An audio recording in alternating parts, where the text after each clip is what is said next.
بسم الله الرحمن الرحيم الحمد لله حمدا كثيرا طيبا مباركا فيه مباركا عليه كما يحب ربنا ويرضى جل جلاله وعم نواله والصلاة والسلام على سيد الحبيب المصطفى صلى الله تعالى عليه وعلى آله وصحبه وبارك وسلم تسليما كثيرا إلى يوم الدين أما بعد. So dear brothers and dear sisters, we are speaking about something very important. Allah subhanahu wa ta'ala says, Ya ayyuhalladhina amanu qu anfusakum wa ahlikum nara. O people who believe, protect yourselves and your families from the hellfire.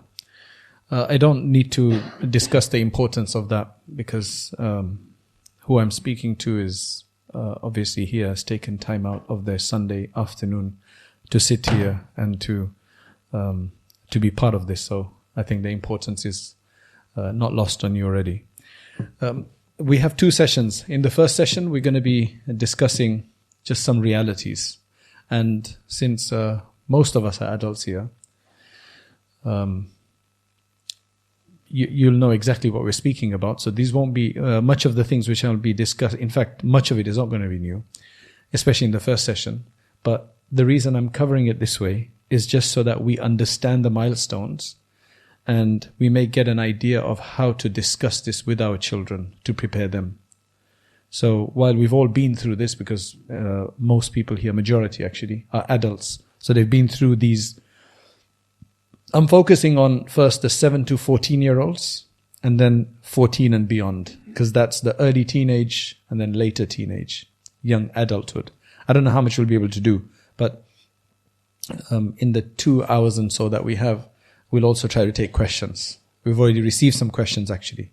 So in the first session, what I'm going to be going through is literally some of the actual changes and developments, physical, mental, and thus importantly the spiritual, that takes place, just so that we know, so that we can find talking points to deal with our own children, grandchildren, or whoever it may be. So again, we're discussing from 7 to 14-year-olds. This is an important time, the later, I'm not going to focus more on the early part of that, but maybe more 10 to 14, this is the age of obviously elementary education and the onset of puberty. So this is when things start changing for a child, right? And this is when children will get older, they grow up, and they actually now start thinking like a bit more like and behaving slightly a bit more like adults. They're no longer that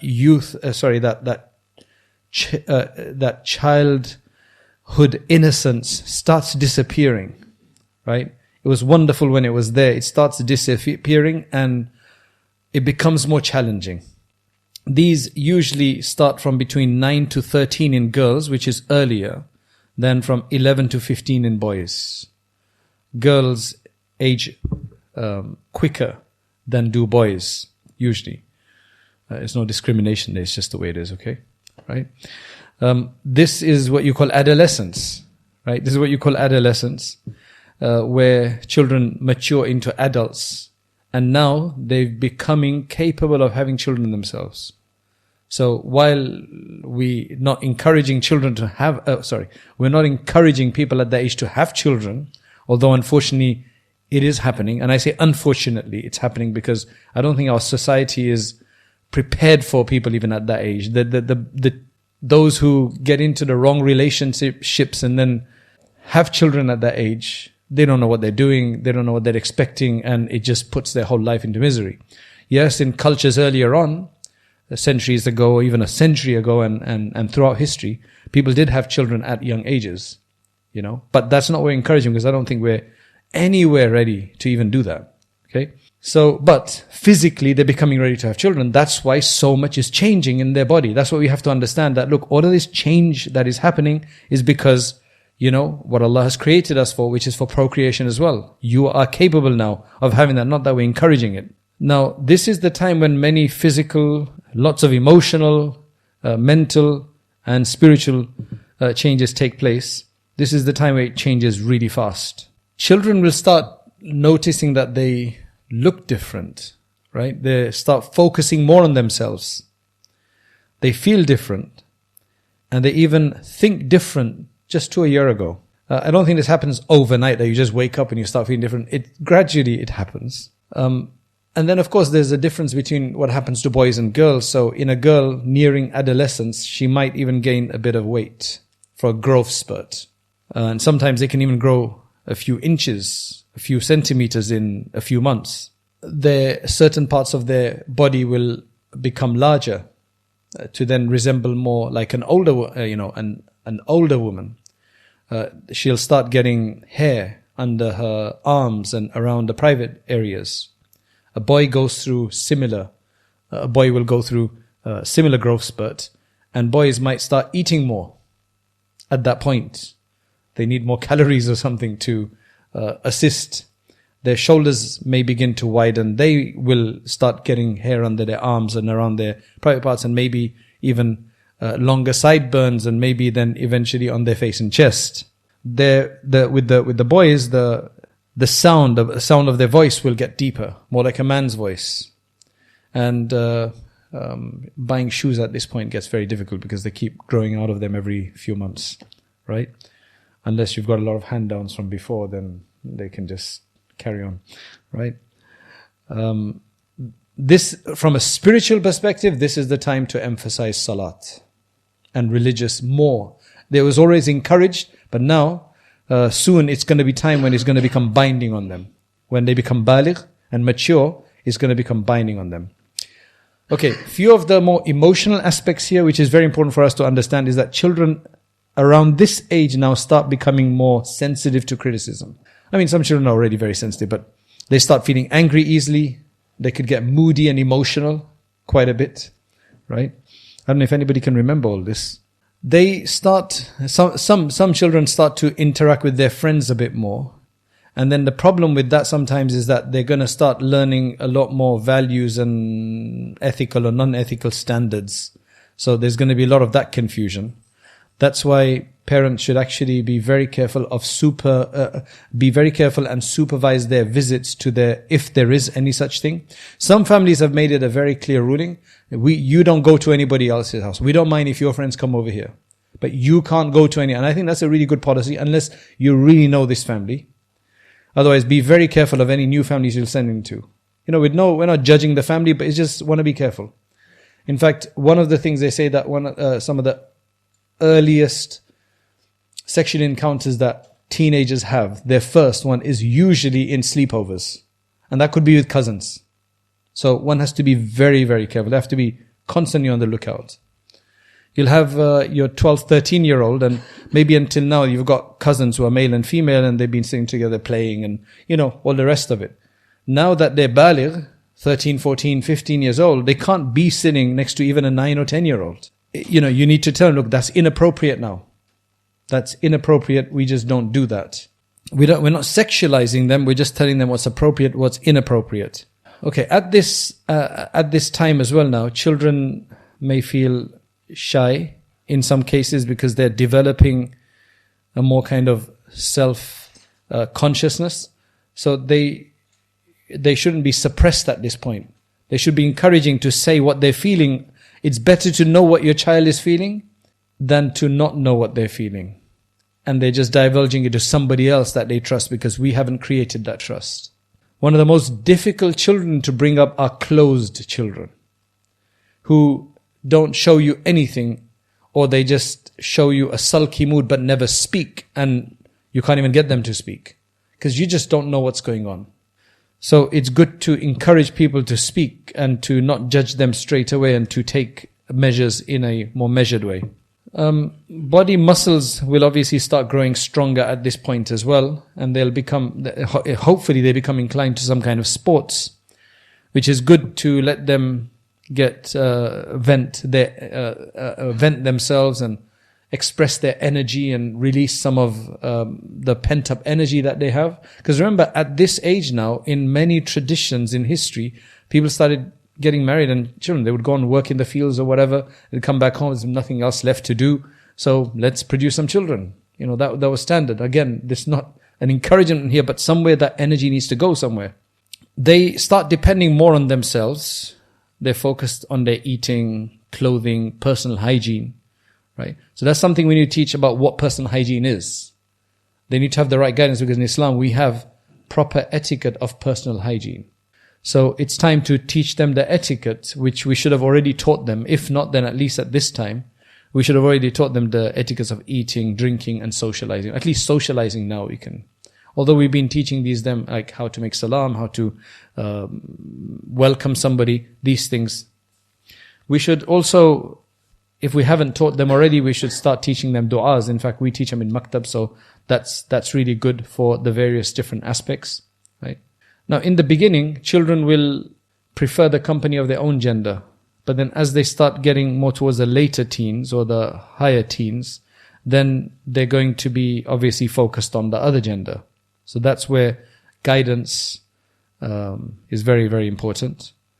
We should be very careful not to expose them to any kind of erotic imagery in any way, whatever that is. Including, well, we don't have them anymore. We have internet, which is worse. The worst thing you could have in your house in those days were these big catalogs with all of this lingerie being sold in there, and everybody would be that would be where they get their little thing from. But now you don't get those catalogs anymore. I have hardly seen one in years because it's all online now. But this is worse because you can get worse stuff online so easily. So you definitely need a parental block at home on your internet. Some broadband providers have it on default and you have to actually switch it off, while others, it doesn't come with one and you have to actually. So parents need to be savvy about these things because they could just stumble on this stuff. To be very careful. After 10 years of age, they shouldn't be sleeping in the same bed. Definitely not boys and girls in the same bed. They might be able to still be in the same room for a while, but definitely not in the same bed. When it comes to girls now in particular, 11 to 13-year-old, right? There's a massive thing that changes. And I think the way we approach this, because a lot of people don't know how to approach this sometimes, of how to even discuss this, is they will actually start to menstruate. Usually between the ages of 11 and 13.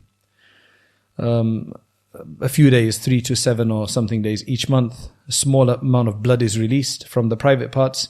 And you just tell them that this isn't some kind of illness, as a lot of people like to call it. She's bimar, that's why she's not doing namaz. That's not bimari. In fact, if you don't get it, you're bimar, right? It's absolutely natural. It's essential, actually, to have that. And you just tell them what this is. This is a sign that the girl is becoming physically ready to have children, because this is all womb. This is all relates to the womb. It's not supposed to hurt. Okay, there may be some cramps and pains and so on eventually, but humans are created this way. And all this blood is the thin inner lining of the uterus, because the 2 ovaries will start to ripen, 1 egg each month, and a blood-rich lining forms in the uterus, a kind of nest where the where the fetus will eventually grow, right? Obviously, the egg can't do anything right now without the male sperm, but eventually the lining becomes old, so the uterus disposes of it every month. It's just a healthy system of regeneration. And I think if that can be explained, that just makes life easier. Oh, okay, it's just a natural physical thing. It's not some kind of bimari, it's not some kind of taboo or whatever it is. I mean, there are some religions that called it or some ideologies that called it some strange thing, so it made women feel strange, but that's not right. The first time this will happen to a girl, it's going to be a very important event in her life. She has reached puberty now. That means that she is now officially, formally, religiously a young woman, right? I know in this country you have to wait until you're 18 to become that. And even then, they're still not there, right? It's just because of our social construct and social situation. But that's what it is.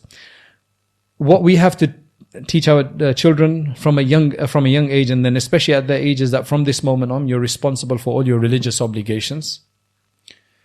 Just like any adult Muslim woman, there's no difference between you. Fasting, praying, covering yourself fully, etiquette between genders, and so on.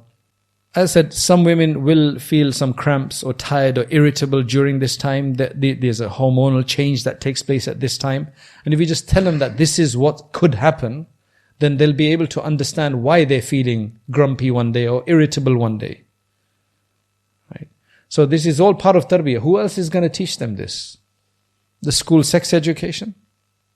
They're going to fill in a lot of other stuff in it as well. So that's why we have to give them this basic information. Is very, very important. Allah has obviously excused women from fasting during this time. In fact, they're not allowed to fast and not allowed to pray either. They don't have to do qada of the prayers, but they do have to make up the fasting, which will just be, 3, 4, 5, 6, 7, 8, 9 days. For in the rest of the year, they can do that. They also can't enter the masjid proper during this time. They can, if there's a program taking place in a side hall of the masjid, side room, then they're allowed to go there. Is this a Shari masjid? No. So for example, if they were here, they could have been here. So it's only Shari masjids, which is religiously considered the prayer area. Women need to be taught how to then look after themselves during this time, how to deal with the various different pads and things that they have. All of that needs to be taught to them, rather than they get caught one day without it and they don't know what to do, and then you tell them. So I think it should be preempted. We have to also say that when you complete that, the basic masail of menstruation should be taught, that you need to take a bath afterwards, and so on and so forth. Now, going to the men's side, 13 to 15-year-olds, right? This is when they will become men, in the sense that their body can now produce sperm, which is very, very important. It's not a bad word, right? So sometimes, usually it'll happen when they're dreaming at night. Their reproductory organ will become stiff. They may see a dream, and then some sperm is released. This is called a nocturnal emission. And that's impure. We consider that impure, as everybody knows. Again, I'm saying that I'm just saying it in this casual way, so that we can say the same thing to our children, because otherwise somebody's going to have to teach them, right? This liquid is, in the Hanafi madhab, it's impure, but Shafis consider it pure. So if you have some on the clothing, they would not consider impure, whereas Hanafis do. We consider the same as urine in that sense, that it's impure, so you can't pray with that on your clothing, so you'll have to have a bath, wash yourself, and so on. Each time you do have that, you do have to have a proper ghusl. So we need to teach them proper ghusl if they've not already studied that. In our maktabs, they usually teach that kind of thing, so that's fine. It just means now that you've moved from being a boy to a man. You might still be playing at the PlayStation, but you're a man now. You can make them the man of the house. I think we need to stop waiting until 18 to be a man. Because I think if we teach them that responsibility from that young age, then hopefully they'll start acting like men earlier. They'll have the courage and the honor and the chivalry to deal with that. You physically can be a father. You don't want to be encouraging that from now, but that's the purpose of it. Again, from this point on, you become responsible for all of your religious activities, your salat. You will be accountable for them now. So now don't miss any. And if you do miss some, start making them up. These are, very simple things. I haven't said anything new. Very simple things, but if we don't discuss this, then they will either find it out in a haphazard fashion, or they'll find out later, or they'll find out with some wrong information. So that's what makes it a bit more complicated. So you're responsible for your religious obligations now. Some children may not experience what they call the nocturnal emissions, the wet dream at night. So if they do reach the age of 14 years and approximately 7 months, then that means you've become religiously accountable now. So if it happens before that with a nocturnal emission, khalas, that's what it is. Body hair doesn't make a difference in this case. It is a sign, but it's a side sign, but it's not the main sign of it. This is the time when we need to be very careful about our children, because with the hypersexualized world we live in, there's discussions of, for example, masturbation is just everywhere. At school, there'll probably be other students who've experienced it, who might encourage it. It might even be taught in sexual education lessons as nothing wrong, just fine, just start using, your facilities. That's what they say. So this has to be talked about, that this is haram in our faith. It is a waste. Should not be done like that. And you wait for to get married, to release you. So try not to look at anything, don't look at anything, and don't touch your private parts in a way to stimulate them. Right? So you have to tell them that, look, some people do that, they feel good about it, but it's a haram feeling of good. So somebody's going to have to teach them that. Otherwise, a classmate is going to tell them in the wrong sense. So either the mother, the father, or the Maulana, somebody is going to have to teach them that. We can't blame the Maulana for not teaching them, because our responsibility as parents. If we organize it, alhamdulillah. That's why I think there should be teenage classes. Every year there should be teenage classes for all 12 to 16-year-olds or 17-year-olds. We go through this in a very clear way, in a non-sexualized clear way. Very important, because they know then what's going on. And alhamdulillah, now we do have a few little books and things that are being prepared on this subject. If somebody does anyway do the masturbation, then they have to do a ghusl. So we know that.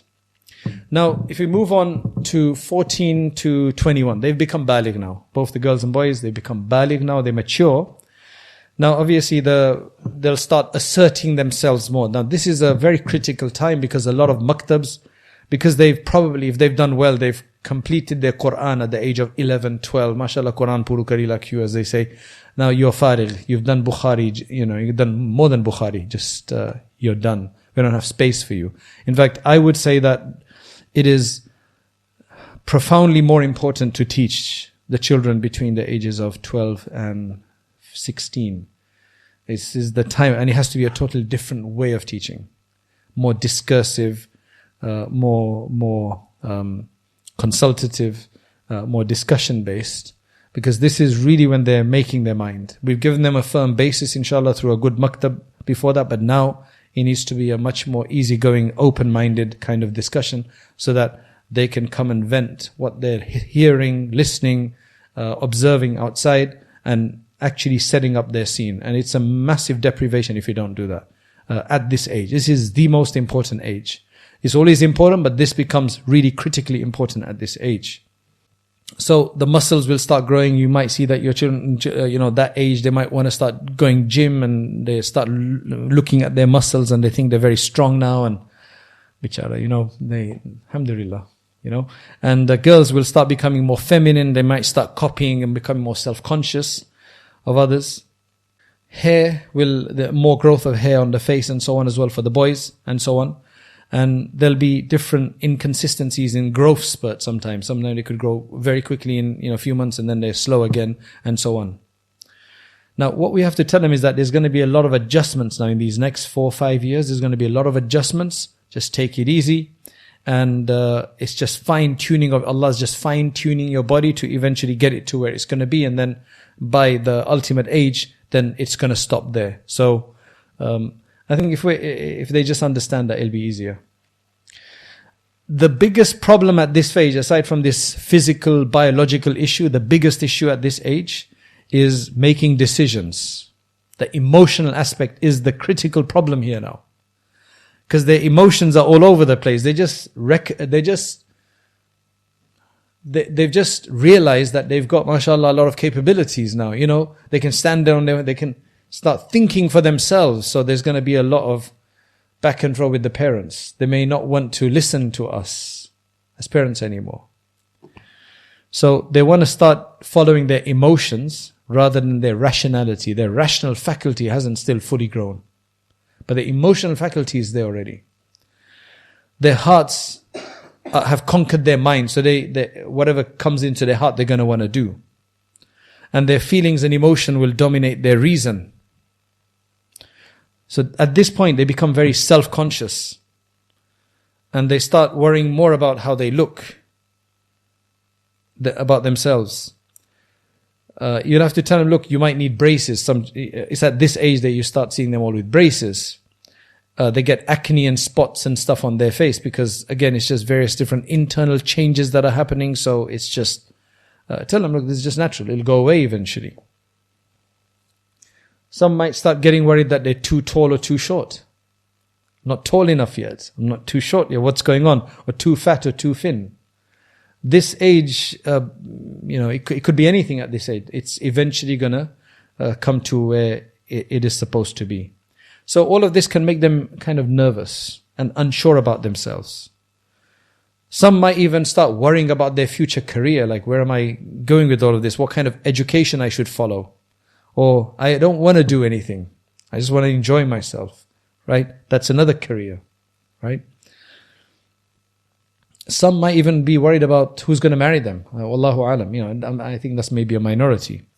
So all of this can make them actually quite irritable and anxious. So parents have to be there to give. Don't worry about these things. It's just a few years.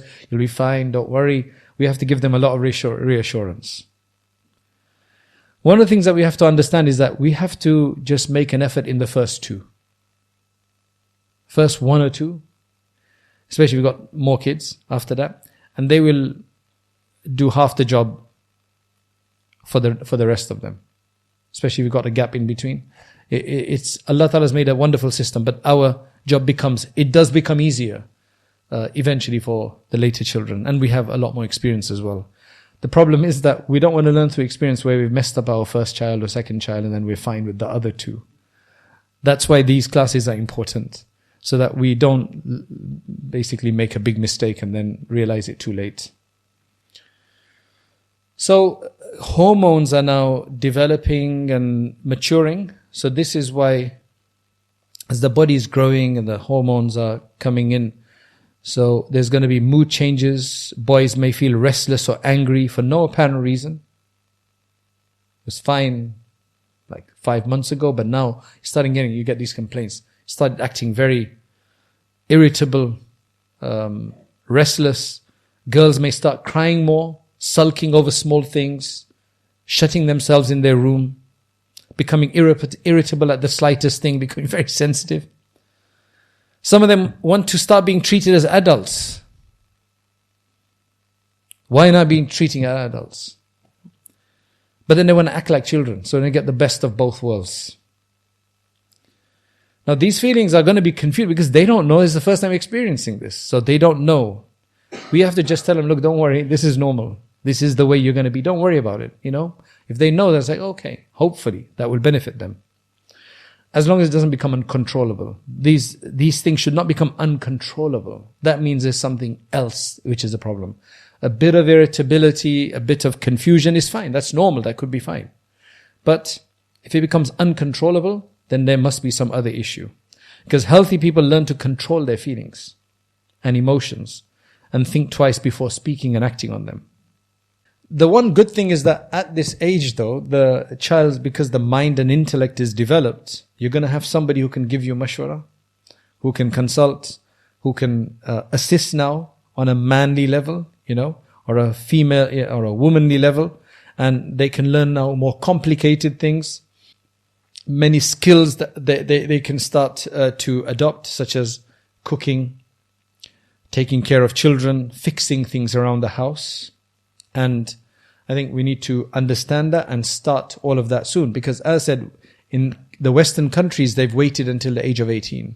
And subhanAllah, there's guys who don't know how to literally tighten a screw. That's all you need, is a bit of a tighten screw. They wait until you call a builder and charge you 30, 40 pounds. And it just means the tightening of a screw. But they don't know. They don't know. And there's girls who won't cook anything. Many girls nowadays, their profile is, she loves baking. Right, do you know how to cook biryani? Do you know how to cook dar chawal? You can't buy that. I don't know, is there any restaurants that sell dar chawal, by the way? Oh, you guys may be badly. But what about curry khichdi? Can you buy curry khichdi in a restaurant? Which one? No, forget catering places. Like you can go in and buy one portion of curry khichdi. I don't think even Batley supplies that, right? But you can buy loads of cakes. So people should not, baking cakes, nothing wrong with that. But what I'm saying is that don't think you know how to cook just because you can bake a cake. This is a time when you tell them you need to learn as many skills as possible, but we need to make that enjoyable. Because just like learn a skill, learn this, learn that, it's not going to happen. And not all children will learn all skills. Some are just more intellectual. Some are, mashallah, good with their tools. They won't mind helping and they're going to take active interest. We have to be able to determine that And at least every child should know how to tighten a screw though. Social skills become more important because people are going to expect them to be more adult now. Before they were children, it's okay, we understand. He didn't make salam to me, right? But now they're going to, so that's why the way they speak and socialize with others and participate in various organizations, that's going to be very important. For example, we have to teach our children that if somebody comes to the door when we're not there, how they can address them politely and in a welcoming way. Not like, where is it? Where is it? He's not here, sorry. And you're like, you know, when you go to somebody's house, the kid opens the door, you don't know what they're saying. They have no idea. And then others, oh, assalamu alaikum, how are you, uncle? Sorry, my dad is not here, but you know, is there something I can tell him? I can tell him for you. They're very mature. This has to be taught. This has to be taught. I remember in America, there was this one family. So the mother used to always send the young girl, you know, she was one of our students, rather than, you'd expect in a lot of these cases, the mother or father to ask, but it actually asked the children, send the children to ask for permission or something like that. So teach them that responsibility. I just can't remember the full examples now, but you would have expected usually it's parents who would ask for that same thing. But here, he was actually getting the younger daughter to ask those things so they can stand up for themselves. Otherwise, the parents are, the children are always going to feel like they can't do anything for themselves, that they're going to have to always have somebody else ask for them. So a lot of skills they can learn at this point and learn about taking more responsibility for themselves. They can take a part-time job if they want to, even if you're, you know, a millionaire and you don't need them to work, just to teach them struggle, responsibility and value. That's very, very important. So at this stage, from an Islamic perspective, the very specific Islamic perspective on all of these things, one has to start lowering the gaze at the opposite sex. That's very, very important. Do some physical activity to consume and release some of your energy, right? Fasting on Mondays and Thursdays, possibly, if withholding certain types of energy become complicated, especially. Avoiding khalwa, which means avoiding being alone with members of or sitting too close to them as you used to do before. That should be very, very important for a person to think about.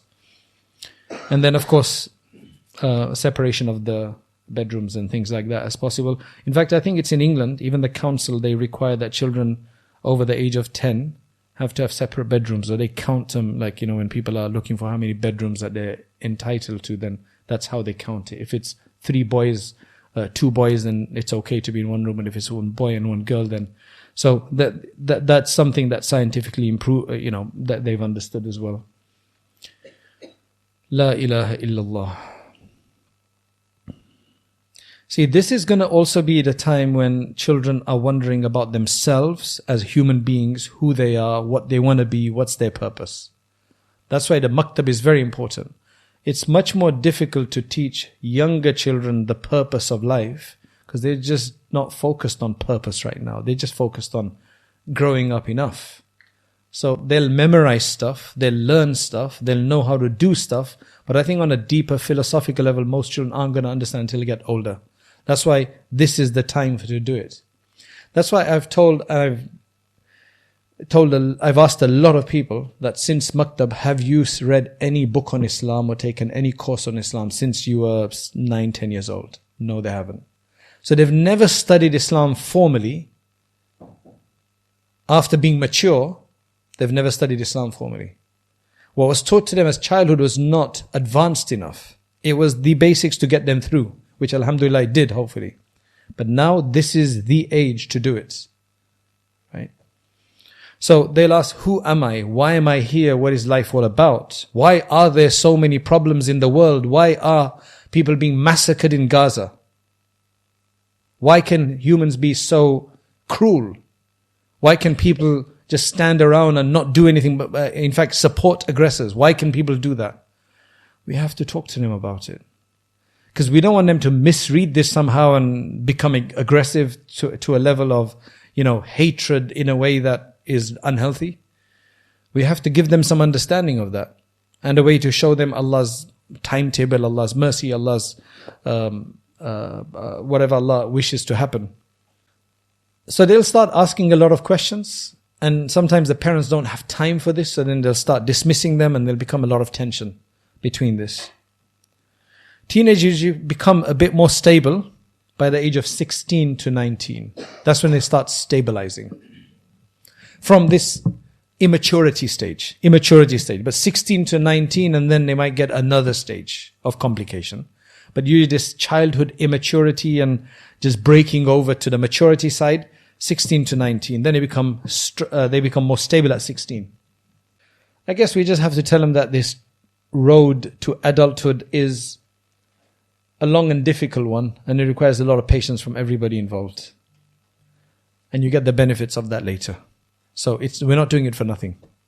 So it's at this age they develop the ability for abstraction. I think that's the way to put it, for abstraction rather than just simple linear.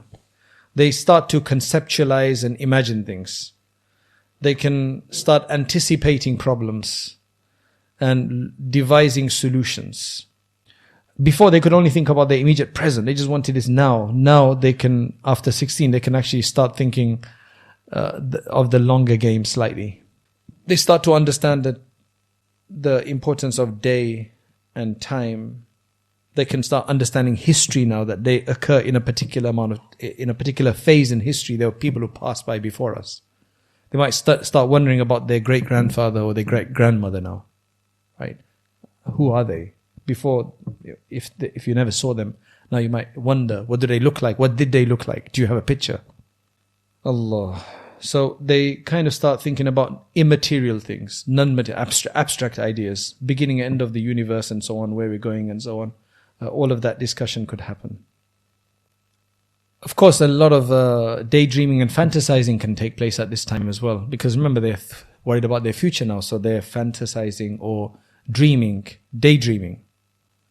They have their desires and so on, and they're thinking about all of this. One of the characteristics of mental thought. Shouldn't be overdone though. They might not fully understand heaven and hell and our whole idea of the afterlife. That's why it becomes important to discuss this. They'll start being more critical now. They'll start being a bit more critical, even with their parents. They might criticize the parents for their clothing, food, tastes, and the way they raise their children. They'll start having ideas of their own, right? They'll start comparing themselves to other children at school and what the other children have told them about how their parents are with them. And children can make up a lot of stuff.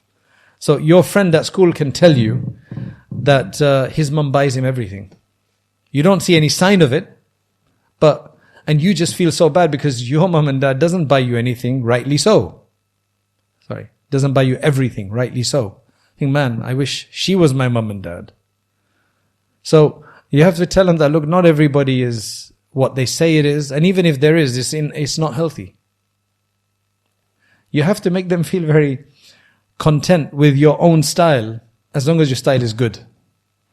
Because if our style isn't good and make them feel, then they're going to do the same when they grow up. And that's not good. SubhanAllah, there's one person who has a bit of an OCD issue right now, and he reckons that he might have got it because his father was just too particular on every small issue of cleanliness and things like that. So now he's dealing with, he's been through bouts of obsession, obsessive compulsive disorder on whether my wudu is broken or not, or stuff like that. So one has to be careful. Yes, cleanliness is important, but if you're going to smack your kid every time drops a bit of water or something like that. I sat one of my kids down the other day and I said, look, when you take the cereal out of the box and then you pour the milk in, what happens is that the packet, because I know he's always dropping some cereal here and there. I said, look, I think I understand, because the packet is a bit flimsy. So I said, what you have to do is, it's happened before 5 times or 10 times. So now the next time you do it, you try to think, how can I do this without it spilling? Rather than, don't spill your cereal. Like, I'm trying to give him an idea of how to mechanically improve. And then, the milk, you have to be careful, because if it's especially a full drum of milk, full, container of milk, it just pours out too too strongly first. So what you do is you bring it closer to the bowl, raise the bowl if you have to, and start pouring from the side. If you pour it onto the cornflakes, it's going to spill because it rebounds. So give them some physics, right? So then they understand rather than, why are you spilling it again for? I don't know what else to do. I just pour it in there. It spills. What do I do about it? So sometimes adding a bit of physics to it, explanation of it, can work because you're telling them what to do.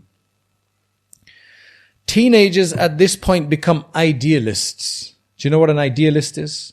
Idealists want something everything in a very particular way, their own idea. Allah.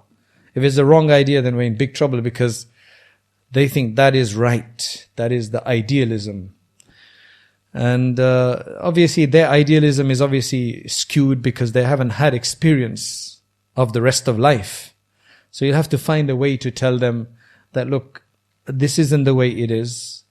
You'll understand like 1 or 2 years, this is what's going to happen.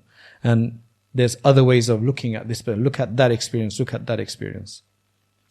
For example, why can't I play every day on the computer or the games? What's wrong with it? Because children don't see anything wrong with playing games. They don't see anything wrong with it. So what we've tried to do sometimes is, because we're suspicious, we're suspect in us telling them that you can't play.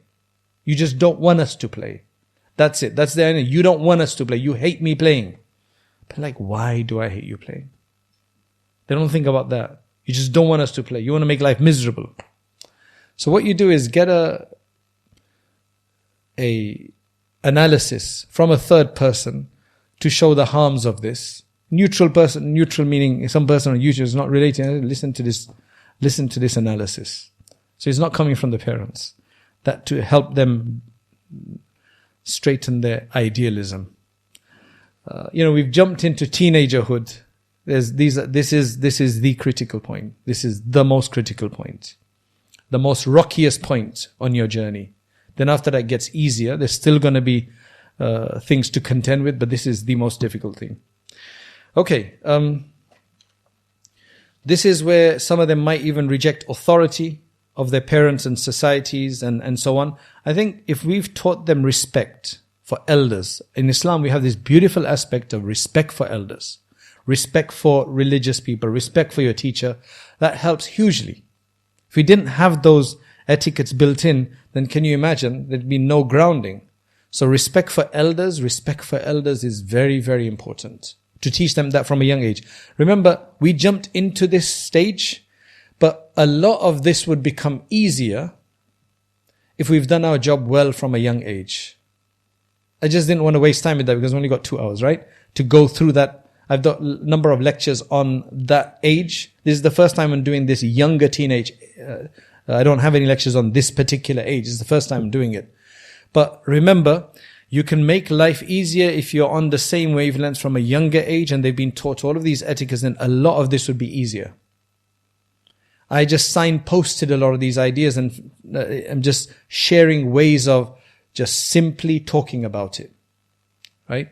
If I can talk about it here, you can talk about it with your children.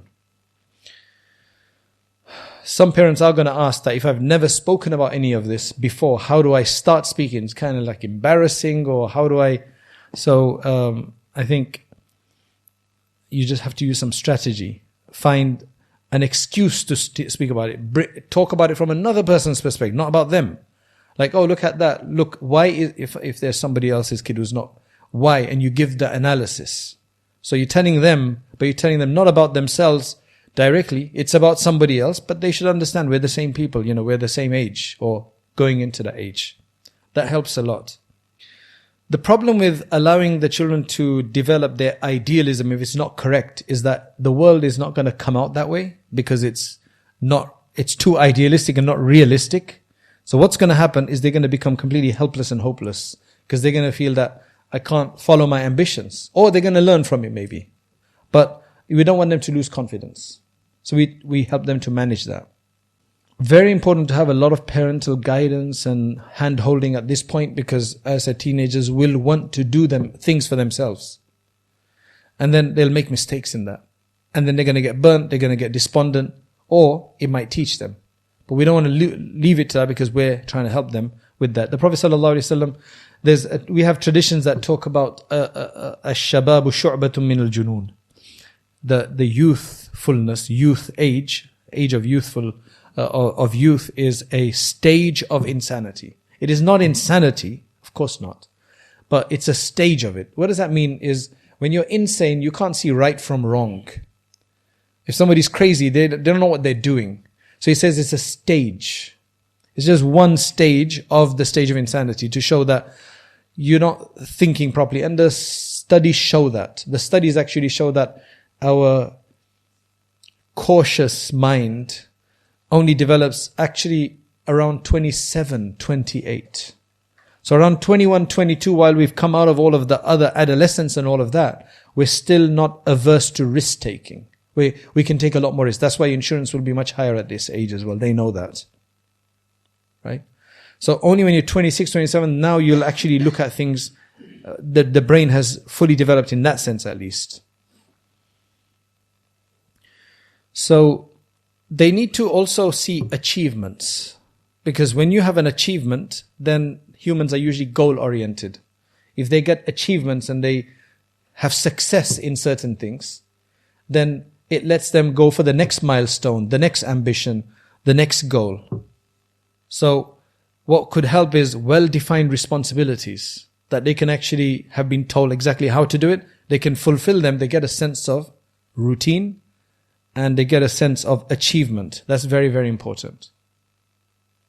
If you are going to give them responsibilities, you have to make sure that you see them through it. If a mother or a father gives them a responsibility and then they don't do it, so you shout at them a bit and then they still don't do it, and then you just do it yourself and you do that all the time. They know what the score is. I just have to listen a few times and the job will get done. My mum will do it. That's not very helpful. That's not very helpful. I can't bother shouting at them. So you don't have to shout at them. Just use another strategy maybe. A lot of the time this actually works in tandem. Right? Both parents can't both be extremely strict. One has to be slightly lesser than the other one. But you don't want to play good cop, bad cop. That is the wrong thing to do. Because the child will understand they'll use the bad cop and the right cop. People are selfish, they know exactly what to use. Both parents have to be on the same wavelength. But obviously one can be softer, because then the softer one is dealing with them usually, but then when you need to bring in the harder one, then you bring them in. If the harder one's always involved, then there's nobody harder than that. They'll get used to that. You understand? So sometimes usually the mother that's the softer one, the father is the harder one, right?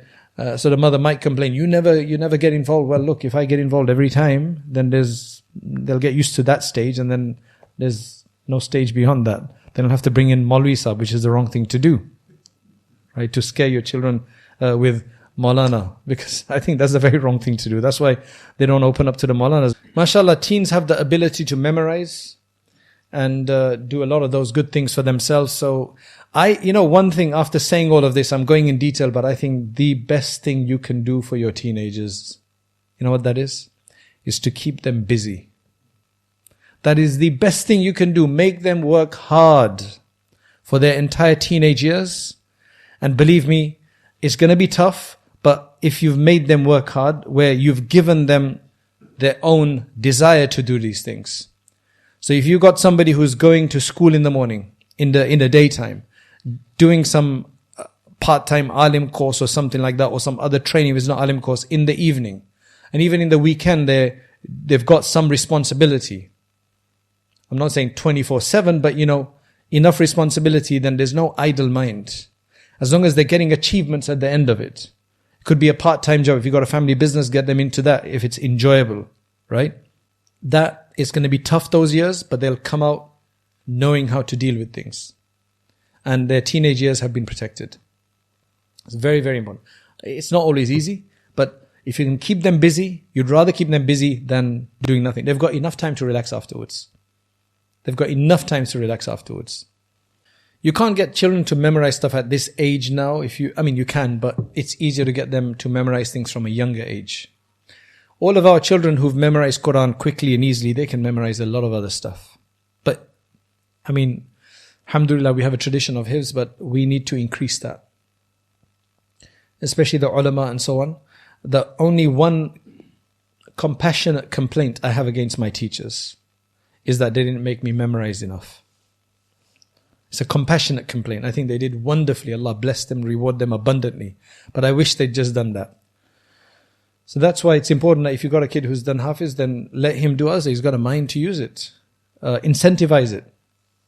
Incentivize it. So every time they learn something new, like they learned Al-Hizbul A'zam. I know one kid who's memorized the whole of Al-Hizbul A'zam. All, 150, 60 pages of those du'as. He probably never needs to learn another du'a in his life. He can sit here and do a half an hour du'a for you, no problem. Right? Which most of us can't do. Right? Then after that, Qasida Burda. Now he's learning the Jazriya, which is a poem on qira'ah. There's lots of stuff they can memorize. So just on this topic, if you've got any question answers, after the next section, it'll be totally different. It'll be more general guidances on things. This was just kind of stage by stage to understand this stage and what's going to happen during this stage. So the topic was just about teenagers. That's why I'm not talking about anything else, right? I like to stick to my topic. So yeah, any questions on this so far? You just have to, if she thinks that you're against her every time you criticize her on every small thing, then what we need to do is just change our strategy. So I think eventually what we'll understand is that there'll be certain pattern behavior, certain things that she or he does, right? So then try to preempt those things in the future and talk about them, not at the time they're doing them, but later on, kind of explain it from a different perspective. Like I said, I can keep telling the kid, like, don't drop any cereal, don't drop the milk. Why do you do it all the time? And then I thought, you know what, let me just give him the mechanics of it. So sometimes try to come from a different angle. Sometimes get somebody else to talk about it.